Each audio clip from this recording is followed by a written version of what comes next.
രേഷ്മ നമ്മോടൊപ്പമുണ്ട്. നീണ്ടകരയിൽ നിന്നും കാണാതായ ഗൗതം കൃഷ്ണയുടെ അമ്മയാണ്. രേഷ്മയുടെ പ്രതികരണം, പ്രതിഷേധമൊക്കെ കഴിഞ്ഞ ദിവസങ്ങളിൽ കണ്ടതാണ്. ഇന്നിപ്പോൾ മന്ത്രി CP ജോണിനെ ഏൽപ്പിച്ചിരിക്കുകയാണ് കാര്യങ്ങളിൽ ചർച്ച നടത്താൻ വേണ്ടി. കൂടുതൽ തിരച്ചിലേക്ക് കടക്കുന്നു. തിരച്ചിൽ പലപ്പോഴും നിർത്തിവെക്കേണ്ടി വന്നത് കടൽ പ്രക്ഷുബ്ധമായതുകൊണ്ടാണ് എന്നൊരു വിശദീകരണം നൽകുന്നുണ്ട്. സർക്കാരിന്റെ ഇപ്പോഴത്തെ പ്രതികരണങ്ങളിലും നടപടികളിലും എന്താണ് തോന്നുന്നത്? ഒരു മാറ്റം സംഭവിച്ചിട്ടുണ്ടോ? തീർച്ചയായും ഒരു മാറ്റം ഞാൻ സംഭവിച്ചിട്ടുണ്ടെന്ന് തന്നെ മനസ്സിലാക്കുന്നു. പക്ഷേ ആ മാറ്റം കൊണ്ടുവരാൻ വേണ്ടിയിട്ട് ഞാൻ കുറച്ച് പ്രതിഷേധിക്കേണ്ടി വന്നു എന്നുള്ളതാണ് അതിനകത്ത് എനിക്ക് മനസ്സിലാക്കേണ്ടി വരുന്നത്. ഞാനത് മുന്നിട്ടിറങ്ങിയത് കൊണ്ടാണ്, എനിക്ക് അത്രയും ഒരു പ്രതിഷേധം ചെയ്തതുകൊണ്ട് മാത്രമാണ് ഇങ്ങനെ ഇന്ന് ഊർജിതമായ ഒരു തിരച്ചിൽ ഉണ്ടായതെന്ന് ഞാൻ വിശ്വസിക്കുന്നു.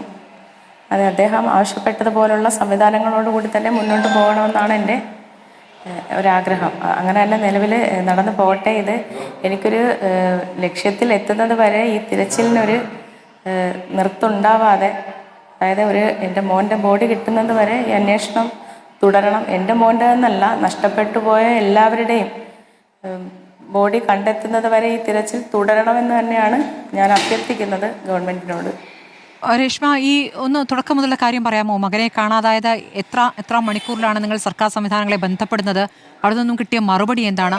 ഇപ്പോൾ ഫിഷറീസ് മന്ത്രി നിങ്ങളെ ഒന്നും കാണാൻ എത്തിയിട്ടില്ല എന്നുള്ള പ്രധാനപ്പെട്ട ഒരു പോരായ്മയായി തന്നെയാണ് ഞാൻ കാണുന്നത്. അദ്ദേഹം വാർത്താ സമ്മേളനം നടത്തുന്നു, പിന്നീട് വാർത്താക്കുറിപ്പ് കൈമാറുകയാണ് ചെയ്യുന്നത്.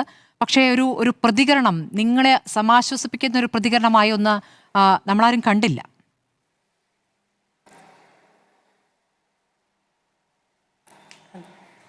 മുപ്പത്തിയൊന്നാം രാവിലെ ഒരു 6:30 മണിയോടുകൂടിയാണ് നീണ്ടകര പുലിമുട്ട് ഭാഗത്ത് വെച്ചാണ് ഈ അപകടം ഉണ്ടാകുന്നത്.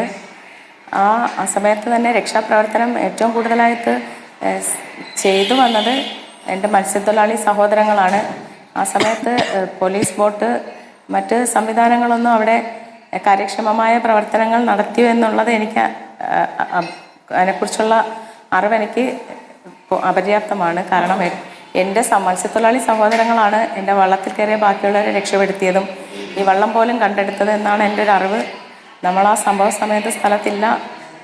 അപ്പോൾ അങ്ങനെയൊക്കെയുള്ള കാര്യങ്ങളിൽ എൻ്റെ സഹോദരങ്ങളാണ് അതിന് മുന്നിട്ട് നിന്നതാണ് എനിക്കിവിടെ പറയാനുള്ളത്. സംവിധാനങ്ങളുടെ ഒരു കാര്യക്ഷമമായ ഇടപെടൽ ആ സമയത്ത് ഉണ്ടായില്ല എന്നുള്ളത് തന്നെയാണ് എനിക്ക് ബോധിപ്പിക്കാനുള്ളത്. കാത്തിരിക്കേണ്ടി വന്നു.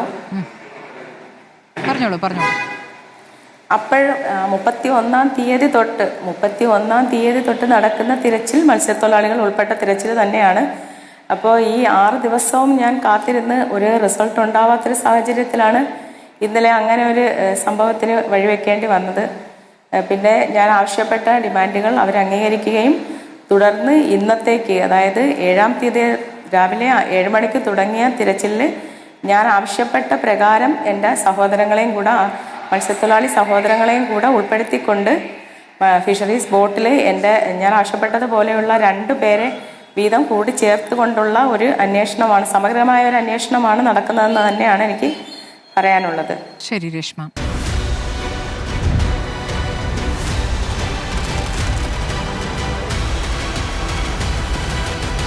ഡിബേറ്റ് വിത്ത് സ്മൃതി പരുത്തിക്കാട്.